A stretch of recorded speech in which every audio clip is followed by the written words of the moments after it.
Switzerland can be so beautiful, especially here. This is one of my favorite places to which I take you here.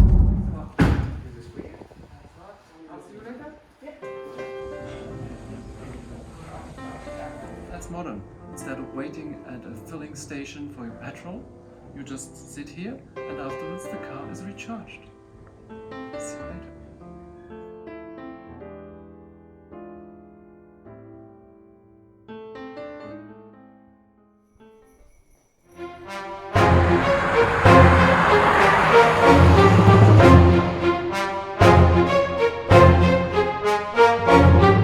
Welcome, future! We are here at the beginning of the Fextal in the beautiful Engadin to show you one of the most beautiful cars on the market. It's the Taycan Turbo S, which I chose for you. This car has something which I want to convey to you. I wasn't so sure about the future, about electric cars, no sound, slow cars and so on. But when I got out of my first ride in the Taycan, I had a smile on my face because I was completely convinced that the future will be good. And it is already very good for a beginning, because this is the first fully electric car from Porsche. It has nice features like opening like that, the James Bond opening on both sides, which is practical because you never know on which side you're going to charge the car. Black color for this car is very good because you don't see the difference. You don't see all the plastic parts. So here you see the plastic here, you see the plastic there, you see the plastic in the back. But it also shows how much plastic there is on such an expensive car. You can take the extras like that you have a little less plastic, of course, but in the black overview, it's a nice color which I can recommend. Isn't it a beautiful car? Write it in the comments how you like the shape from outside.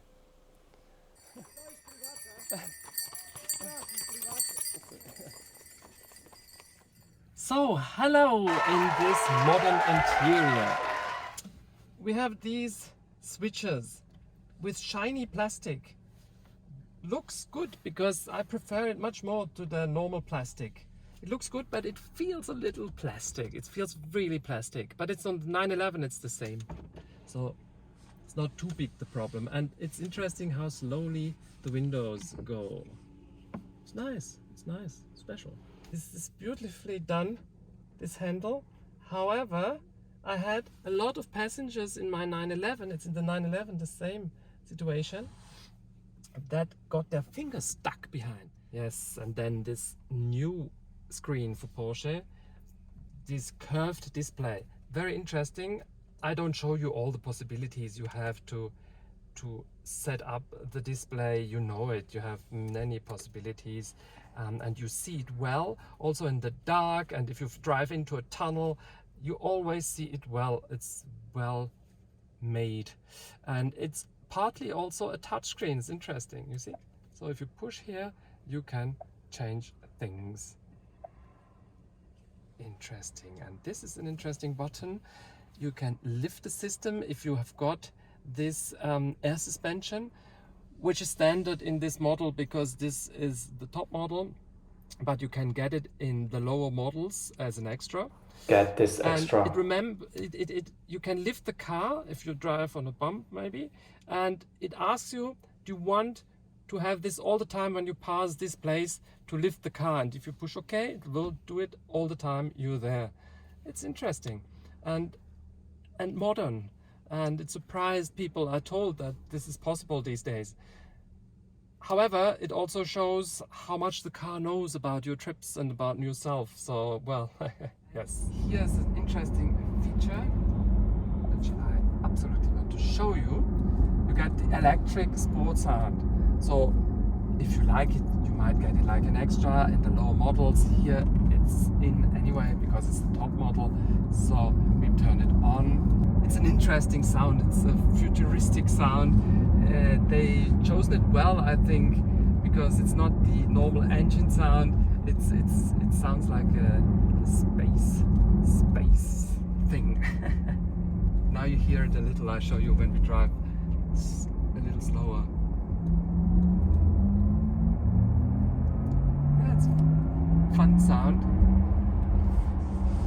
fun sound. However, DrJukka told me it sounds like the trains in Stuttgart, the tram in Stuttgart. And since I heard that, I'm not so convinced about the sound anymore. But you choose it, and it's fun if you have it. Here. Yes. Then we've got the turn on button here on the left. Porsche tradition, always on the left you turn on your car, which is a nice tradition. In the 911 you still have the key to turn. Also in the new model, here you just push the button. Well, it's like that, and it's electric. Maybe it is okay like that. Then the steering wheel is perfect. It feels lovely, and it has the steering heating. You must get this extra. And it's the perfect position. It's just Porsche, you know, you sit perfectly, you have the perfect position, and you get no gear changes anymore, which is a pity. Sometimes I miss them, but you get used to that, especially these mountain roads. I like to change gears. However, at least it still has gears, one on the front axle and two on the rear axle, which is special for Porsche in the electric segment, which you sometimes feel, especially if you get out of corners, and this makes this car a little more special to other electric car feelings. So you get the gear lever here. In the 911 it's here. It feels well, and it's fun there because it's an electric car. You don't need it here anymore anyway. It makes it modern and it feels well. It's easy reachable. Comfortable seats. It keeps you well in the sides. If you drive the curves, you can adjust them well. It's the 18 ways adjustable seats, which are standard in this model because again it's the top model. In my Porsche I took basic. In the 911 I took the basic seats, which I don't regret at all. I'll talk about them when I show you my 911. You can't avoid to look at this clock because it's so in the middle. You see always this plastic. I don't know why, and so that's why in my 911 I didn't get the Sport Chrono package. It's such a strong car and it lies so well in the bends. It's incredible. The only critics about the driving is that again DrJukka was surprised that the car on motorways is not quieter than his S-Class. He expected if it's all electric it's to be a little quieter, but you hear the noise of the tires a lot in the cabin, which is a pity. So at least if you can at Porsche with the 911 one can get the isolated windows that you don't hear so much outside noise, which I would recommend. So we got then all these screens, so lots of screens. This is an extra in the lower models for the passenger to control, and you can turn it off, of course. You can choose also for the navigation, lots of possibilities. That's helpful if the passenger can arrange all these things. Well, if you really need 3 screens, because it's the top model, it has the 3 screens.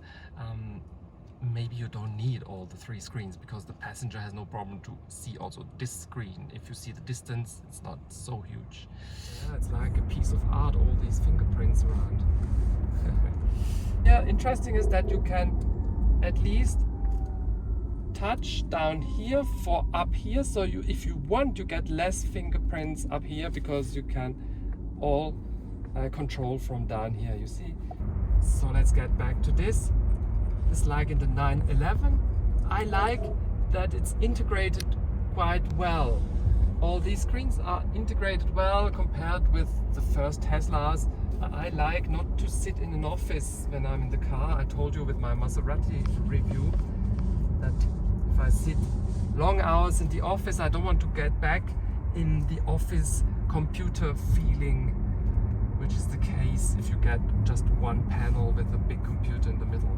It's interesting that you can adjust many things. So you get here something and some possibilities, you get here, you get so many possibilities, and the air quality and here you can turn this round, but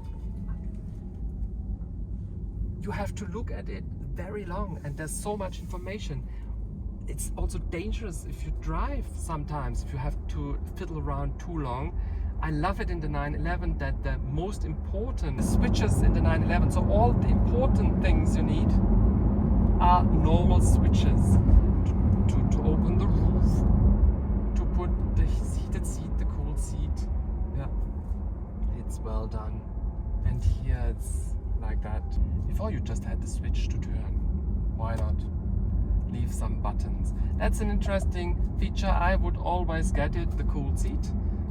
I would also recommend to get these layers you can get in another color, in a contrasting color. In the first Taycan I drove in my life, this was in gold. And the black interior with these in gold. And it's not too much gold, you know, but it looks awesome. And there would be gold as well, you know, it makes a touch less boring. But it's a nice interior. I don't quite understand why you need so many round here. You can hide this a little better, maybe, but it's practical. I now use it for keys and mobile phones. But look at this. If this doesn't open more than that, and I open it like this, then I need help that it stays up, because it falls down again.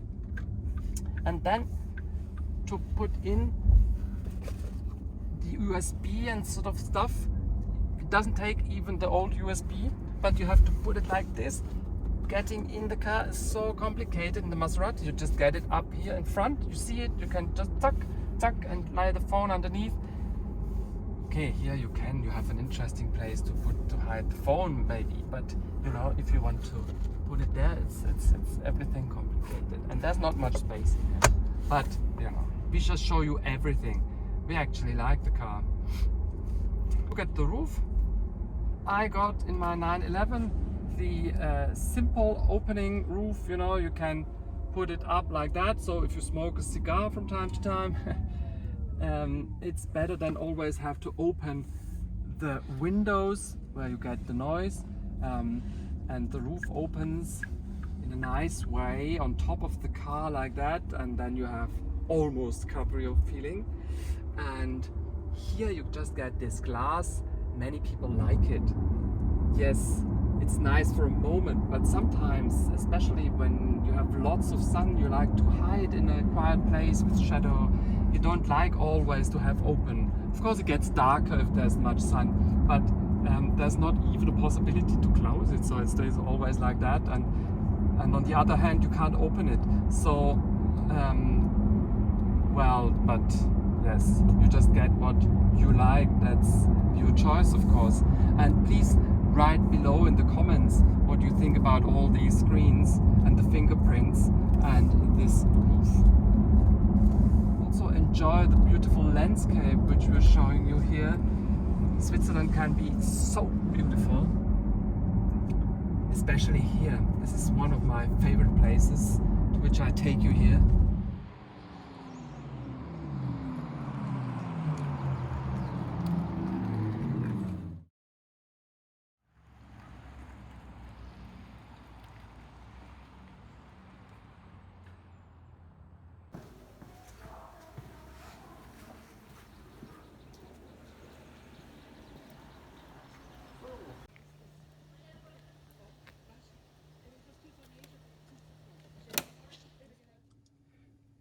So, good morning. The car was charged at this station. We didn't have to do anything. They brought it here, they charged it. I got it this morning and they say it's full. So let's check whether it's true.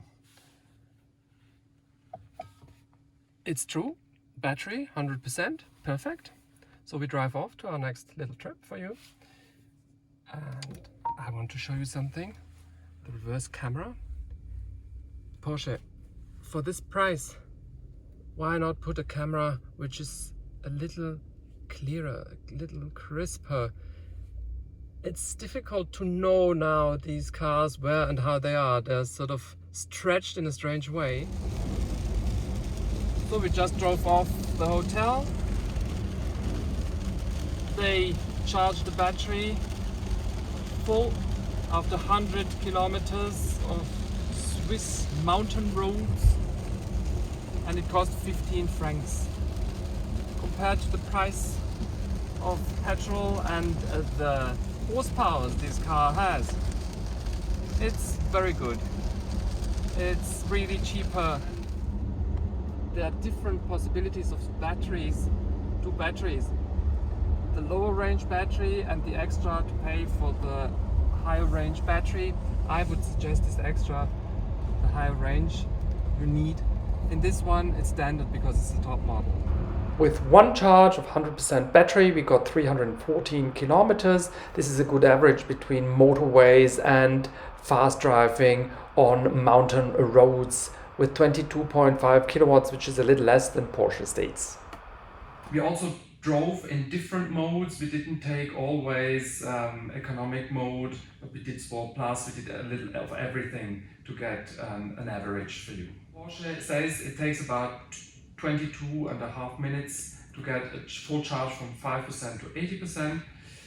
And this was tested by my colleagues, and you see it also in the internet that these numbers are real and it can work if you prepare the battery right to get it done like this. Of course, people are concerned also about electromobility and electric cars. However, the truth is that they have no emissions if they drive around, and they're less noisy than the normal cars. In this point, I would also suggest you to get it in a leasing, to lease your car, maybe 2, maybe 3 years, because in these 2-3 years so many things will happen, and there will be much better batteries with longer distance keeping, and also the charging will be quicker and everything, which might lower the price of your car very quickly if you pay it yourself. But if you have the leasing, you can just give it back. So we got lots of trunk space, one in the front as you know it from the 911, and one in the back. Little trunk in front, but it's practical. And in the back it looks like this. We've got 2 suitcases like this.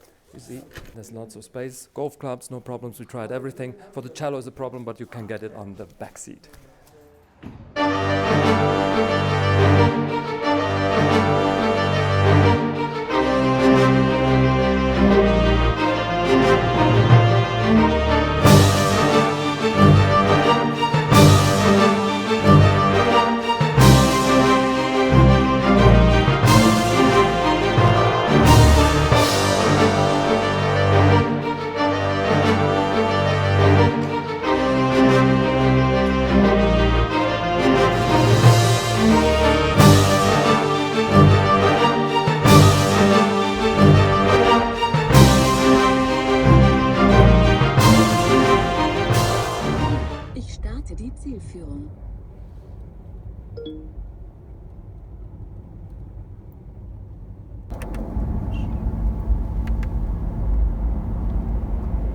That's cool.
Arrivederci!